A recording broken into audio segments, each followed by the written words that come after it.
Stop, pero hindi ko be doing another big concert right away. I mean, 1 year pa lang, diba? So, nakakatuwa, sobrang nakakatuwa. And this year, it's an even bigger milestone kasi turning 60 na ako. Yes. Senior. Remember last year, pinag-usapan Senior mo ulit. Bagets. Yes. So, Ang ganda ng title. Paano mo naisip yung Senior Bagets? alin po? Yung Senior Bagets? Oo. Kasi yan ang katotohanan. Diba? Anong feeling na isang senior? I'm excited kasi maraming mga privileges, parking, mas madali, mga linya, di ba? Sa Discounts. butika, o discounts sa restaurant, sa mga grocery. Oh, yun. Na-enjoy mo na ngayon? Hindi pa. Okay. Hindi pa dahil wala pa akong senior's card. When exactly is your birthday? November 29. So, ang concert will be on... November 28. Oh, a day before... Parang salubong. Salubong. Salubong sa theater. Sinadya? Ha? Sinadya? Or... Yung kasi ang available date ng Soler. Nasakto talaga. Yun talaga, oo. Friday siya. So, super special pala talaga itong concert. Oo naman. So, Oo what's... naman. for sure, mas maganda ito. Mas ano... Well, mas maraming guests this year. Si Sharon live. Finally, di Megastar ba? Last live. year, di ba? Dream Last mo year yan, kasi, di ba? oo. Oo. Si Sharon kasi is such a big part of my life. Hindi ako Yes. magkakaroon ng career kung wala si Sharon, di ba? And then, meron tayong Ice Sigara. Meron tayong... Why ice? Anong connection? Kasi feeling ko pareho kaming ang style namin. Pareho kaming mahilig sa mga kanta na talagang very, very heartfelt. Simple, but heartfelt. Yes, tama. So I wanted to collaborate with somebody younger, pero similar ang style. Oo. Hulaan ko kung anong number ang pwede. Saan darating ang umaga? Pwede, pero let's see. Huh? Exciting!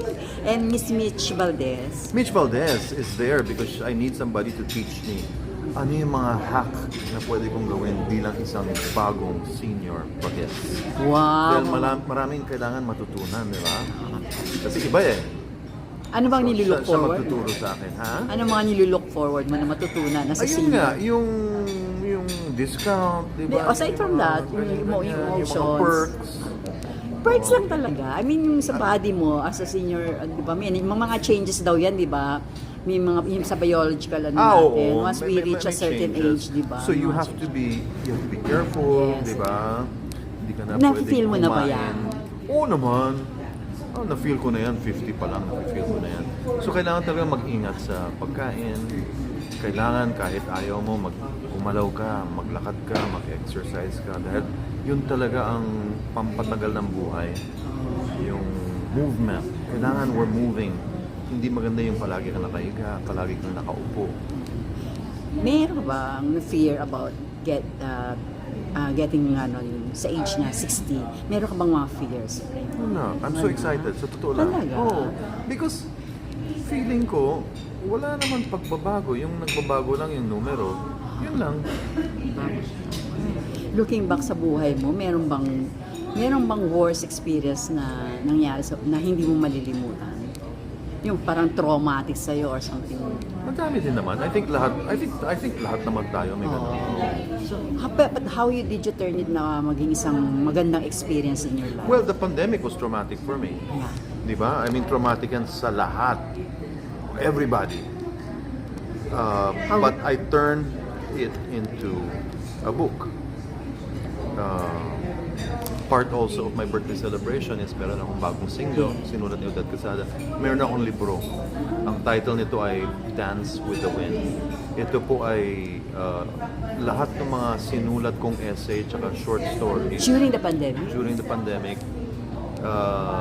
Lahat ng mga artwork na ginawa ko was put together in a book called Dance with the Wind. So, it could have been traumatic for me, but I think naman nasa perspective ng tao yan eh. There's always two sides. There's the bad side, there's the good side. So, ikaw ang mamimili. Saan ka magpo-focus? Choices talaga eh. Choices yan. Pwede mo piliin yung bad side, pwede ka magmukmuk, pwede ka magmuni-muni. Pero anong silbi nun? Or you can be positive. Binigyan ka ng lemon, gumawa ka ng lemonade. Di ba?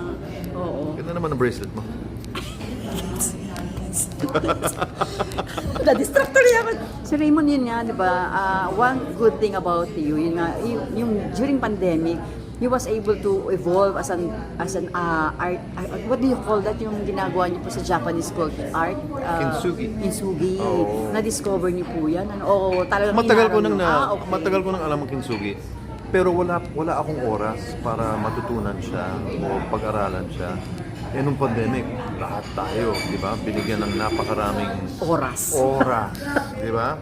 Sobra-sobra. So, yun ang isang magandang nangyari ng pandemic. Lahat tayo nagkaroon ng oras para ma-fulfill yung mga dreams natin.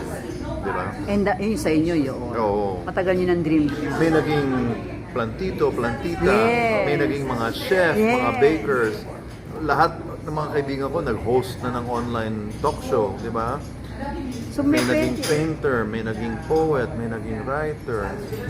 So, yun ang maganda. Di ba? You turn something negative into something positive. Yung mga nagawa niyo sa Raymond, nabibenta niyo ba yan? Or you just keep it for Actually, yourself? lahat yun na tinago ko lang siguro mga 8 or 10 pieces. Really? Oo. Ano, pinuntahan ka o talagang inano mo sa Raymond? Mahilig kasi ako mag-picture. And then, Photographer ako, di ba? So, pinipicturean ko, pinalabas ko sa Facebook. Ayun, nakita mo. Nakikita. Online pa ang sale. online. Naging online seller ka rin pala. Totoo. Ang galing. So, yun. So, ngayon ba natutuloy-tuloy mo pa rin yun sa Raymond? Yung paggawa? Wala nang O yan wala na nang naman. O, kasi yung career na naman, bumalik, naging active, di ba?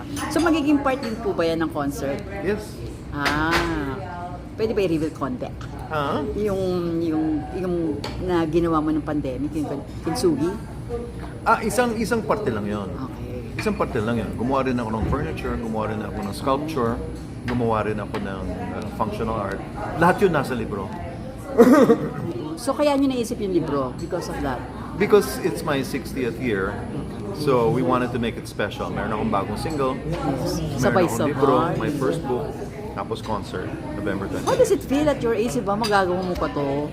Diba? I mean, Well, patunay lang yan na, you don't stop dreaming. Porket may edad ka na, di ba? Wala naman deadline sa pag-dream sa pag-achieve ng mga bagong goals. Wala naman deadline yan eh. Habang buhay ka, you can do that. Yeah. and so special din tong concert because Sharon Cuneta will be there. Dream na nga, di ba? Matagal. Tapos ang director niyo po si Menchu, your sister. Kinakausap namin siya kanina. Sabi, ano bang hindi namin alam tungkol kay Raymond na kayo lang ang nakakaalam? Wala. Kung ano siya nakikita, baka ikaw, baka may pwede kang mag-share sa Raymond. Ano ba si Raymond Lauchenko na hindi namin alam, na wala talaga kaming idea na... Ako naman primarily, I am a husband, I am a father. Yun talagang priority ko. Tahimik lang ako. Wala. Sabi nga Yun lang. niya eh. Yun lang. Wala naman akong sikreto. Talaga ba? Sabi nila mo. Sabi nga ni Ate Lods sa akin noon, alam mo Raymond, na-frustrate ako sa iyo. Bakit Ate Lods? Yung buhay pa siya. Kasi sa lahat ng artista, meron akong alam na sikreto, na lihim. Skeleton. Sa'yo wala. Talaga ba? I think we're going to Ay, okay, start thank now. you